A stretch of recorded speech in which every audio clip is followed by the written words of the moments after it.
বিশ্বকাপ জিতলে অনেক রকমের পুরস্কার পাবেন এমন প্রতিশ্রুতি হরহামেশাই পান সব দেশের ক্রিকেটাররা। তবে পাকিস্তান এবার পেল ভিন্নধর্মী এক পুরস্কারের ঘোষণা। চলতি টি-20 বিশ্বকাপের শিরোপা জিততে পারলে আগামী বছর রয়্যাল গেস্ট হিসেবে হজ পালনের সুযোগ পাবেন তারা।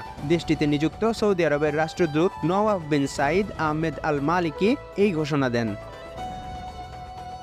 মূলত বাবর আজমদের বিশ্বজয়ের মিশন উপলক্ষে শুভেচ্ছা বার্তা জানিয়ে একটি ভিডিও বার্তা দিয়েছিলেন তিনি। তার কণ্ঠে ফুটে উঠেছিল প্রত্যাশার সুর। সেই সাথে পাকিস্তান দলের সাফল্যের জন্য প্রার্থনাও করেছেন তিনি।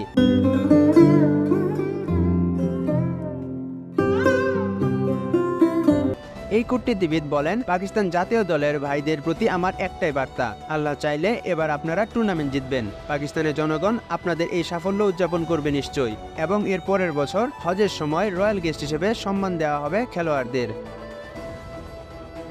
আগামী 6 তারিখ যুক্তরাষ্ট্রের বিপক্ষে ম্যাচ দিয়ে বিশ্বজয়ের মিশন শুরু করবে পাকিস্তান। তবে দলটির মূল চ্যালেঞ্জ হবে ভারত বাধা টপকানো। 9 জুন চিরপ্রতিদ্বন্দ্বীদের বিপক্ষে মাঠে নামবে তারা।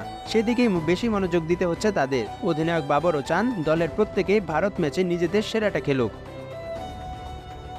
তিনি বলেন, পুরো বিশ্বের নজর থাকবে এই ম্যাচের উপর, ফলে চাপ থাকবে অনেক, কিন্তু আমাদের শান্ত থাকতে হবে, নিজেদের স্বাভাবিক খেলাটা খেলে যেতে হবে। এমন ম্যাচে আপনি যত শান্ত থাকবেন, নিজের উপর আত্মবিশ্বাস রাখবেন, কাজ তত সহজ হয়ে যাবে। তবে শিরোপা জয়কে নিজেদের প্রধান লক্ষ্য মানছেন এই তারকা। তিনি বলেন, যে কোনো ক্রিকেটারের লক্ষ্য দেশের জন্য বিশ্বকাপ জেতা। আমিও ব্যতিক্রম নই।